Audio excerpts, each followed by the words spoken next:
Hello friends, आप सभी का स्वागत है हमारे और आपके YouTube channel Mukhtiar pet care में। फ्रेंड्स, आज हम बात करेंगे ब्लैक क्वार्टर डिसीज के बारे में, जिसे हम आमतौर पे लंगड़ा बुखार बोलते हैं कि ये किन कारणों से हमारे पशु में पैदा होता है और इसके क्या लक्षण दिखाई देते हैं हम इस रोग में, या फिर इसका ट्रीटमेंट जो है, इलाज हम किस प्रकार से कर सकते हैं। आज हम इस वीडियो में इसी टॉपिक पे चर्चा करेंगे। अगर आपने अभी तक हमारा यूट्यूब चैनल सब्सक्राइब नहीं किया है, नीचे रेड कलर के बटन को दबाकर आप हमारे यूट्यूब चैनल को सब्सक्राइब कर सकते हैं। साथ में बेल आइकॉन जरूर दबाएं हमारी न्यू वीडियोस की नोटिफिकेशन को पाने के लिए, और ये सब्सक्रिप्शन बिल्कुल फ्री है। अब बात करते हैं ब्लैक क्वार्टर डिसीज के बारे में कि लंगड़ा बुखार हमारे पशुओं में किन कारण से होता है, या फिर इसके लक्षण हमें क्या दिखाई देते हैं, इस रोग में क्या क्या लक्षण होते हैं और इसका ट्रीटमेंट क्या है। इसके बारे में जानने से पहले ये जानना जरूरी है कि हमें जो ब्लैक क्वार्टर डिसीज है, जिसे हम लंगड़ा बुखार बोलते हैं, वो असल में है क्या।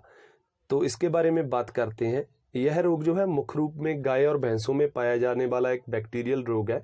बैक्टीरिया की वजह से यह रोग उत्पन्न होता है, जिसमें पशु के कंधे और पट्ठों में की मांसपेशियां जो है उसमें गैस भरने की वजह से सोजिश पैदा हो जाती है और पशु को बुखार हो जाता है, और सेप्टिसीमिया की वजह से पशु की मौत हो जाती है।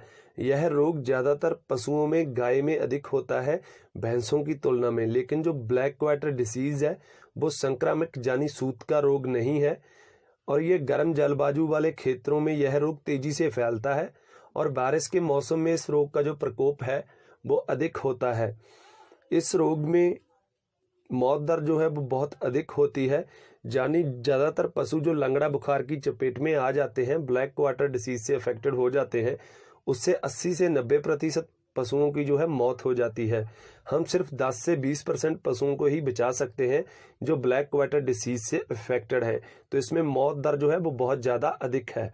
अब बात करते हैं ब्लैक क्वार्टर डिसीज के कारणों के बारे में कि लंगड़ा बुखार या ब्लैक क्वार्टर डिसीज किन कारणों से हमारे पशु में उत्पन्न होता है। तो यह एक बैक्टीरिया रोग है, यो एक बैक्टीरिया के द्वारा फैलाया जाता है, और इस रोग के बैक्टीरिया जो है कई सालों तक मिट्टी और चारागाह आदि में जीवित रह सकते हैं। इस रोग के स्पोर भी जो है लंबे समय तक मिट्टी में जीवित रहते हैं और 5 साल तक सूखे मांस में भी जीवित रहने की क्षमता रखते हैं। गर्मी और केमिकल्स को भी काफी हद तक इस बैक्टीरिया जो है सहन कर लेते हैं, और दूषित मिट्टी और चारे आदि को चाटने की वजह से या खाने की वजह से बैक्टीरिया जो है आहार नली के द्वारा पशु के शरीर में प्रवेश कर लेते हैं, पशु के शरीर में चले जाते हैं और मांसपेशियों तक पहुंचकर संख्या में बाधा करते हैं, वृद्धि करते रहते हैं, और कंधे और पट्ठों की मांसपेशियों को ज्यादा नुकसान पहुंचाने की कोशिश करते हैं। इनके द्वारा छोड़ी गई टॉक्सिन या जहर जो है मांसपेशियों के रेशे और लहू नालियों को गाल देती है। लहू नालियां गल जाती हैं इस जहर की वजह से, और मांसपेशियों में सड़न पैदा होने से गैस पैदा होने लगती है, जिस कारण जो है पशु के शरीर में सोजिश पैदा होती है। कंधों और पट्ठों पे या गल में सोजिश आने लगती है पशु में, और जिस कारण से हम जब पशु की इस जगह पर या चमड़ी पर, शरीर के से हिस्से पर जहां भी पशु के सोजिश है ब्लैक क्वार्टर की, वहां पर हाथ लगाते हैं तो वहां से कागज के फटने की तरह चरचराहट की आवाज आने लग जाती है। वहां पे हमको एक आवाज सुनाई देती है चरचराहट की, जैसे हम कागज को हाथ लगाते हैं तो इस तरह की आवाज आपको सुनाई देती है, और इसी तरह की टॉक्सिन जो है वो फिर पूरे शरीर में फैलाने लगते हैं। पूरे शरीर में ऐसी जो बैक्टीरिया हैं वो फैल जाते हैं और ऐसी स्थिति पैदा करते हैं कि अंत में हमारा पशु जो है इस रोग अवस्था में शरीर में सेप्टिसीमिया पैदा हो जाता है, जिसके कारण पशु की मौत हो जाती है। तो पशु जो है उसकी डेथ होने लगती है जब पशु के शरीर में सेप्टिसीमिया फैल जाता है और पशु इस टॉक्सिन की वजह से मर जाता है। और ब्लैक क्वार्टर जो है मुख्य रूप से गाय और बैलों का रोग है। ये ज्यादातर गाय और बैल में पैदा होता है। इस प्रकार से ये रोग गाय और बैलों का ज्यादा रोग है, ये गाय और बैलों में ज्यादा फैलता है, लेकिन कुछ हद तक या कुछ मामलों में यह रोग भैंसों में और भेड़ों में भी पाया जाता है। कुछ मामले सामने आए हैं जिनमें भैंसों और भेड़ों में भी ब्लैक क्वार्टर जो डिसीज है वो पाई जाती है, लेकिन घोड़े और बकरियों में ये बहुत ही कम होता है। घोड़ों और बकरियों में ये सिर्फ नाम मात्र के बराबर होता है। और इस डिसीज की एक खास बात ये है कि ये जंग एनिमल्स में होता है। ज्यादातर जो ब्लैक क्वार्टर डिसीज है वो जंग एनिमल्स में ज्यादा पाई जाती है, जिनकी उम्र जो है 6 महीने से 3 साल के बीच होती है। इस उम्र में यह रोग जो है अधिक मात्रा में होता है, और उन पशुओं को होता है जिनकी शारीरिक अवस्था जो है वो ज़्यादातर स्वस्थ होते हैं, ज़्यादातर एक्टिव होते हैं, उन पशुओं में ये रोग ज़्यादातर पाया जाता है।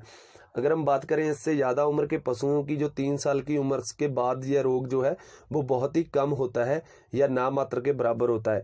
और यह बैक्टीरिया जो है जख्म के द्वारा, अगर पशु के किसी भी हिस्से में जख्म है, कोई वाउंड है, तो उस पे इन्फेक्शन होने की वजह के कारण भी जो है पशु के शरीर में प्रवेश कर सकता है।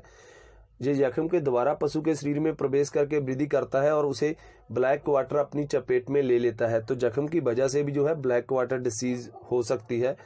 और जो नवजात बछड़े हैं, जो छोटे पशु हैं, उनमें भी कुछ समय बाद, जन्म के कुछ समय बाद जो है नाभि के जरिए शरीर में ब्लैक क्वार्टर प्रवेश कर सकता है और उनको भी अपनी जकड़ में जो है ले सकता है। तो अब बात करते हैं सिम्पटम्स के बारे में कि ब्लैक क्वार्टर डिसीज में हमें ऐसे कौन से लक्षण नजर आते हैं जिससे हमें ये पहचान सकते हैं कि हमारा पशु जो है ब्लैक क्वार्टर डिसीज से अफेक्टेड है।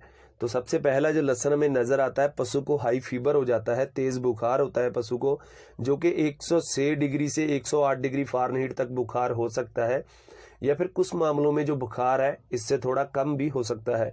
दूसरा हमें जो लक्षण नजर आता है, पशु जो कंधे, पट्टे या गर्दन में सोजिश पैदा हो जाती है, गैस बढ़ने की वजह से, मांसपेशियों के गलने से जो गैस बनती है उसकी वजह से सोजिश पैदा होती है, तो पशु जो है लंगड़ा कर चलने लगता है और एक पैर से स्पष्ट लंगड़ापन देखा जा सकता है। पशु को खड़ने में मुश्किल पैदा होती है। शुरुआत में जो सोजिश है वो गर्म और पीड़ादायक होती है, पशु को पीड़ होती है सोजिश पर हाथ लगाने के टाइम, लेकिन बाद में जो सोजिश है वो ठंडी और पीड़ा रहित हो जाती है, उसमें कोई भी दर्द नहीं होता है। सूजन के अंदर गैस भरी होने के कारण बाहर से इस स्थान को दबाने से चरचराहट की जो है आवाज आने लगती है। और सोजिश वाली जगह पर अगर हम चमड़ी को देखते हैं तो वह सूख कर सख्त हो जाती है, उस पर पपड़ी बन जाती है। इस जगह के जो चमड़ी का कलर है या रंग है उसमें भी बदलाव आने लग जाता है, वो थोड़ा हल्का ब्राउन सा होने लगता है। तो इन लक्षणों से आप अपने पशु को देख सकते हैं।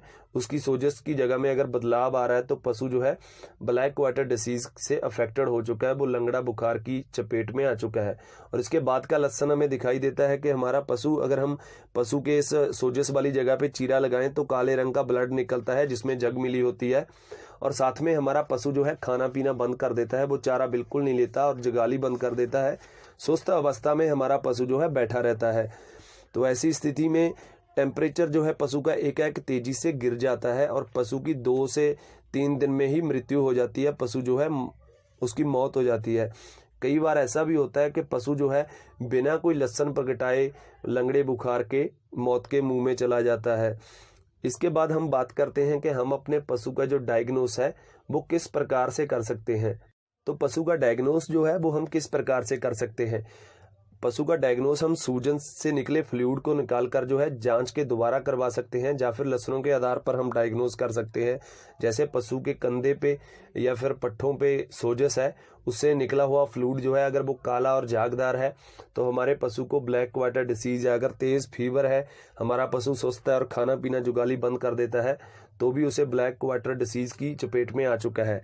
इसके बाद बात करते हैं ट्रीटमेंट के बारे में कि हम अपने पशु का ट्रीटमेंट जो है किस प्रकार से कर सकते हैं ब्लैक क्वार्टर डिसीज में। अगर बात करें ट्रीटमेंट की, वैसे तो ब्लैक क्वार्टर का कोई भी प्रभावी इलाज जो है वो ट्रीटमेंट जो है वो अवेलेबल नहीं है, लेकिन रोग की अगर शुरुआत में ही हम इलाज करें तो हमें कुछ असर मिलता है, कुछ अच्छा रिजल्ट जो है हमें मिल सकता है। लेकिन अगर पशु का इलाज जो है वो लेट हो जाता है तो फिर दवाइयों का जो असर है वो हमें दिखाई नहीं देता, हमें उतना बढ़िया रिजल्ट नहीं मिल पाता। लेकिन फिर भी हम बात करते हैं कि हम कौन सी मेडिसिन बरत कर जो है यूज करके अपने पशु का ट्रीटमेंट कर सकते हैं। तो सबसे पहले हम बात करते हैं एंटीबायोटिक के बारे में। तो इसके लिए आप पेनिसिलिन यूज कर सकते हैं। पेनिसिलिन जो है आपने हाई डोज में देना है अपने पशु को, 20 से 40 लाख यूनिट देनी है IM रूट से, इंट्रामस्कुलर रूट से, ताकि पशु की जो बैक्टीरियल इन्फेक्शन है वो खत्म हो सके, बैक्टीरिया की संख्या में वृद्धि ना हो, बाधा ना हो। अगर आपको किसी कारण से पेनिसिलिन अवेलेबल नहीं है आपके एरिया में तो आप टेरामाइसिन भी यूज कर सकते हैं जिसमें ऑक्सी टेट्रासाइक्लिन होता है। तो इसकी जो डोज है वो आपने 20 से 30 ml यूज करनी है और ऑक्सी टेट्रासाइक्लिन आपने IV रूट से देनी है, इंट्रावीनस रूट से। और साथ में आपने निमोसलाइड पैरासीटामोल इंजेक्शन यूज करना है, जिसे हम एंटीपैरेटिक और एनाल्जेसिक इंजेक्शन बोलते हैं। इससे पशु का बुखार जो है वो कम होता है और पशु के कंधे और पट्टों में आई सोजश को कम करने के लिए हम इस इंजेक्शन को दे सकते हैं। इसकी जो डोज है वो 20 ml होनी, 15 से 20 ml आप दे सकते हैं और आपने ये इंट्रामस्कुलर रूट से देना है, मीनजाइलम रूट से देना है। इसके बाद बात करते हैं डेक्सामिथासोन इंजेक्शन के बारे में। तो ये इंजेक्शन जो है आपने अपने पशु को 5 ml देना है, ताकि हमारे पशु में जो भी एलर्जी रिएक्शन है या फिर उसकी जो मांसपेशियां गलने लगती हैं इन्फेक्शन की वजह से, या जो संख्या में वृद्धि करते हैं बैक्टीरिया, उसकी बैक्टीरियल इन्फेक्शन को रोकने के लिए या एलर्जिक कंडीशंस को कम करने के लिए आप ये इंजेक्शन दे सकते हैं। इसकी डोज आपने 5 ml देनी है अपने पशु को IM या IB रूट से। और आपने ये ध्यान रखना है कि प्रेगनेंसी में आप ये इंजेक्शन ना दें, क्योंकि प्रेगनेंसी में इस इंजेक्शन की वजह से अबॉर्शन होने के चांस रहते हैं।